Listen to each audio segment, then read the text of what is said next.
sur votre séjour en Arménie, ici, surtout dans le Synique, sachant qu'aujourd'hui, il y a aussi un autre conflit, une autre guerre, l'Ukraine, où le monde entier se précipite à son secours, aussi bien la France qui verse des milliards. Pourquoi on n'en ferait pas de même? Pourquoi il y a deux poids, deux mesures entre l'Ukraine et l'Arménie, d'après vous? C'est précisément pour ça que je suis là. Et c'est précisément pour ça que j'ai voulu être là dans ce moment. Parce que je ne veux pas que l'actualité en Ukraine étouffe ce qui se passe en Arménie, à Artsakh et au Syunik. Et donc pour moi, c'était important dans ce moment où je sais bien la crainte des Arméniens, que leur cause à eux, que les bafouements du droit international ici soient oubliés. Donc c'était aussi cette attention que je voulais porter.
Je l'ai évoqué, mais la première fois que j'étais venu ici, ça m'avait profondément bouleversé.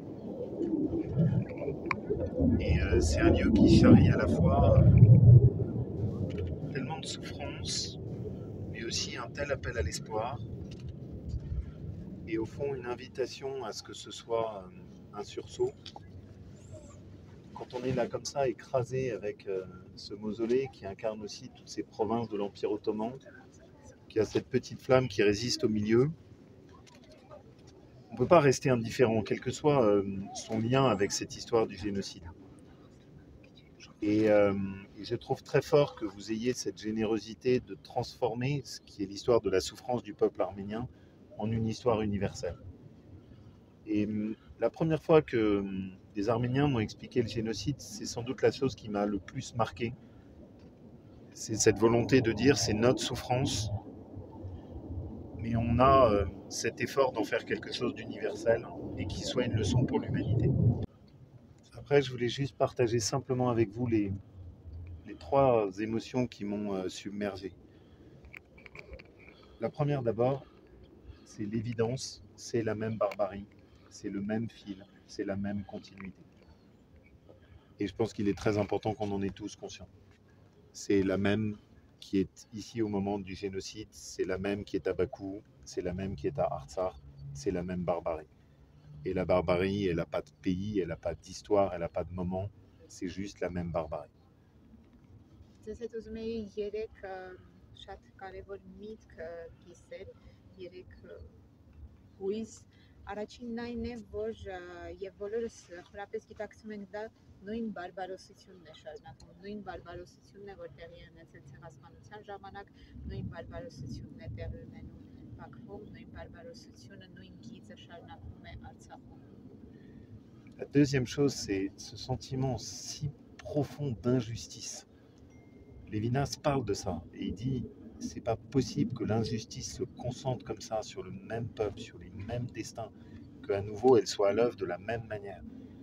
et avec un sentiment de colère au fond de soi en se disant mais comment est-ce qu'on peut laisser une telle folie humaine se perpétuer sur les mêmes victimes avec les mêmes bourreaux, et de se dire c'est pas possible que tout l'effort de l'humanité pour se redresser, pour aller vers la lumière, pour écrire des beaux textes, pour transmettre des valeurs aboutisse à ce qu'au XXIe siècle on échoue aux mêmes portes, avec un sentiment pour moi à la fois de colère et en même temps de, au fond, cet élan qui est un bel élan dans l'âme humaine de se dire juste ça c'est injuste. Et je crois profondément, Kant disait ça, que quand l'âme humaine est confrontée à l'injustice, elle ne peut pas détourner le regard, elle ne peut pas être indifférente. Et ici, c'est l'injustice au sens le plus moral, le plus éthique, le plus profond. Երկրորդը այդ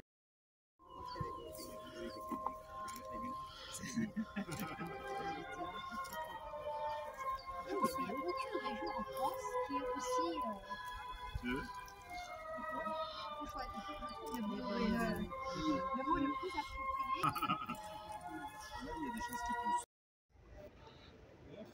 On a le support du gouvernement arménien pour que ça avance vite, tout va bien.